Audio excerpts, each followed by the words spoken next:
వాతావరణాన్ని చూసి మనం పనిచేద్దాం సోదరులారా. ఇప్పుడు కాంబ్లే దిగంబర్ గారు విద్యావేత్త మరియు విశ్లేషకులు కాబట్టి వారిని మాట్లాడవలసిందిగా కోరుతున్నాను. ఎక్కువ సమయం తీసుకోవద్దు సోదరా. వేదిక మీద ఉన్న పెద్దలందరికీ, అదేవిధంగా మాలల సింహగర్జనకు వచ్చినటువంటి సింహాలందరికీ నా యొక్క ఉద్యమ జైభ్యములు. మందకృష్ణ మాదిగా నువ్వు ప్రెస్ మీట్ పెట్టి చెప్పావు మాలలు బయట రావాలని. నువ్వు గెలకనంత వరకు మేము ఎక్కడ ఏం మాట్లాడలేదు. ఇగో కదిలారు కొద్దిమంది మాత్రమే. ఇక్కడ రెండు విషయాల మీద నేను మాట్లాడతాను, సమయం తక్కువ ఉంది కాబట్టి. సుప్రీంకోర్టు ఇచ్చినటువంటి ఆ గైడ్ లైన్స్ ఏవైతే ఉన్నాయో అవి భారత రాజ్యాంగానికి వ్యతిరేకమైనవి. ఆర్టికల్ 341ను సవరణ చేయాలంటే దేశంలోని 50% రాష్ట్రాల అసెంబ్లీలో బిల్లు ఆమోదించిన తర్వాత మాత్రమే 2 ఉభయ సభల్లో ఆమోదించబడాలి. ఇది రాజ్యాంగ ప్రక్రియ. దీని ప్రకారం చేసేది ఉంటే కృష్ణబాదిగా నువ్వు వెంకయ్య నాయుడు కాళ్ళ మీద పడతావా, నరేంద్ర మోడీ బొంద మీద పడతావా, ఎవడి మీద పడతావా వాడి మీద పడు. రాజ్యాంగ ప్రక్రియ ప్రకారం చేస్తే మా మాలల నుండి నీకు ఎటువంటి విరోధం లేదు. 341 సవరణను అడ్డుకునే శక్తి మాలలకు లేదు. తీసుకొస్తా అంటే చేసే శక్తి లేదు. కానీ ఎంఆర్పిఎస్ తిండిపోటల ముఠా మాలలు తిన్నారు, మాలలు దొబ్బి తిన్నారు అని అంటారు. ఏం తిన్నదయా నీది? ఏముంది నీ దగ్గర తినడానికి? నువ్వు ఇదే గ్రౌండ్ లో నరేంద్ర మోడీని తీసుకొచ్చి సుప్రీంకోర్టు ద్వారా దొంగ మార్గాన ఆ గైడ్ లైన్స్ తీసుకొచ్చావు కదా. ఈ దేశంలో అత్యధిక శాతం రాష్ట్రాలు బీజేపీ పాలనలో ఉన్నాయి. అదే నరేంద్ర మోడీ దగ్గర వెళ్ళి 50% రాష్ట్రాల అసెంబ్లీలో బిల్లును ఆమోదించు. మాకు ఏ విరోధం లేదు. గతం నుండి నేటి వరకు ఈ తిండిపోతూ దొంగల ముఠా మాలల్ని అవమానిస్తూ మాలను దోచుకున్నారు, మాలను దొబ్బి తిన్నారు అని మాలల్ని ఎంత నిర్వీర్యం చేశారంటే, మిత్రులారా ఆలోచించే విషయం ఆలోచిద్దామా?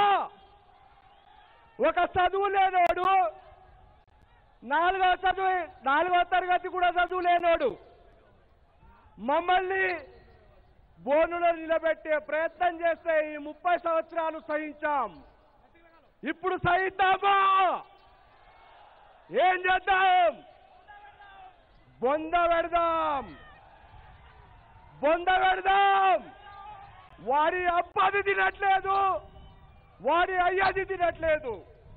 రాజ్యాంగం నాకు ఇచ్చిన హక్కును నేను వాడుకుంటున్నా. నీకు చేసేది ఉంటే భారత రాజ్యాంగ ప్రక్రియ ప్రకారం చేసుకో, నాకు ఎటువంటి విరోధం లేదు. కానీ దొంగ మార్గాన వచ్చి మాలలు దోచుకున్నారు, మాలలు దొబ్బు తిన్నారంటే అసలు వదిలేదే లేదు, వదిలే ప్రసక్తే లేదు. నీకు చేసేది ఉంటే చట్టబద్ధంగా చేసుకో. ఈ సభాముఖంగా చెప్తున్నా, మాలలు సంఖ్యలో తక్కువ అన్నారు, తడుస్తే ఏం కారండి. ఒక విషయం గుర్తుపెట్టుకోండి, 30 సంవత్సరాల అవమానాలకి సమాధానం. మీరు తడిస్తే కరిగిపోతారా? మట్టితో అయ్యారా? కరగరు అన్నప్పుడు తడుస్తే భయపడాల్సిన అవసరం లేదు. ఇది 30 సంవత్సరాల నిశ్శబ్దతకు సమాధానం. మనం తడిచి ముద్దలైనా ఈ సభను యథావిధిగా కంటిన్యూ చేద్దాం. ఇది తుఫాన్ మాత్రమే. వర్షంలో తడిచినా సరే ఎవరు ఇక్కడి నుంచి పోవడానికి వీల్లేదు. మన సత్తాయంతో చాటి చెప్పుదాం. ఇది మన సమయం, గుర్తుపెట్టుకోండి. 30 సంవత్సరాల నుండి నిన్ను సహించాం. 30 సంవత్సరాల నుండి మా సోదరులే కదా అని మేము తెర మీదికి రాలేదు. మాకు శక్తి లేక కాదు, మాకు దమ్ము లేక కాదు. నువ్వు గెలికావు కాబట్టే ఈ రోజు మేము వచ్చాం. ఈ సభతో అంతం కాదు. మాలలు మొదలు పెట్టరు, మొదలు పెడితే ఈ దేశం తరమే కాదు వాళ్ళని అడ్డుకోవడం. భీమా కోరేగావ్ సాక్షిగా 28 మంది పేష్వా బ్రాహ్మణుల సైన్యాన్ని నరికిన చరిత్ర మనది. కాబట్టి ఈ సభ ఎవరికి విరోధం కాదు. నాది రెండవ అంశం. నా రెండవ అంశం ఏమిటంటే సుప్రీంకోర్టు గైడ్ లైన్స్ ఇవ్వగానే మన రాష్ట్ర ముఖ్యమంత్రి వర్యులు గౌరవనీయులు రేవంత్ రెడ్డి గారు అసెంబ్లీలో ప్రకటన చేస్తారు. మొట్టమొదటగా నేనే ఇంప్లిమెంట్ చేస్తా అని. రేవంత్ రెడ్డి గారు మీకు ఒక రాష్ట్రానికి ముఖ్యమంత్రి. ఎలక్షన్ కంటే ముందు ఇదే కృష్ణమాదిగా నిన్ను బొందబెడతా, నిన్ను ఓడిస్తా అని చెప్పడమే కాదు, ఏఐసిసి అధ్యక్షులు ఖర్గే గారిని విమర్శించాడు, రాహుల్ గాంధీని విమర్శించాడు, సోనియా గాంధీని విమర్శించాడు. నీకు ఓట్లు వేసింది మేము, నువ్వు గద్దెనెక్కింది మా ఓట్ల మీద. నువ్వు ప్రకటన చేయడం మా మాలల్ని అవమానించినట్టే. రేవంత్ రెడ్డి గారు ఈ సభాముఖంగా ఒకటే ఒక రిక్వెస్ట్. ఈ దేశంలో ఉన్న బీజేపీ పాలిత రాష్ట్రాల్లో మొదటగా వర్గీకరణ చేయమనండి, ఆ తర్వాత మీరు చేసుకోండి. మిత్రులారా,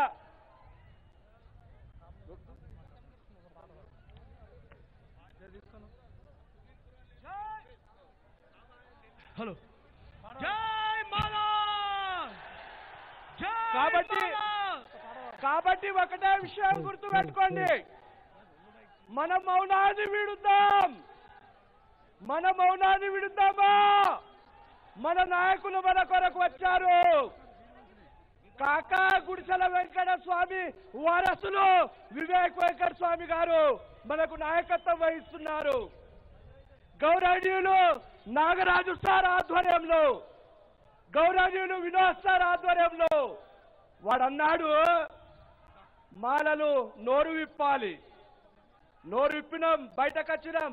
ఇప్పుడు ఆగము, మా శక్తిని చాటుతాం, మా వాటాను తీసుకుంటాం, మా శక్తిని ప్రదర్శిస్తాం.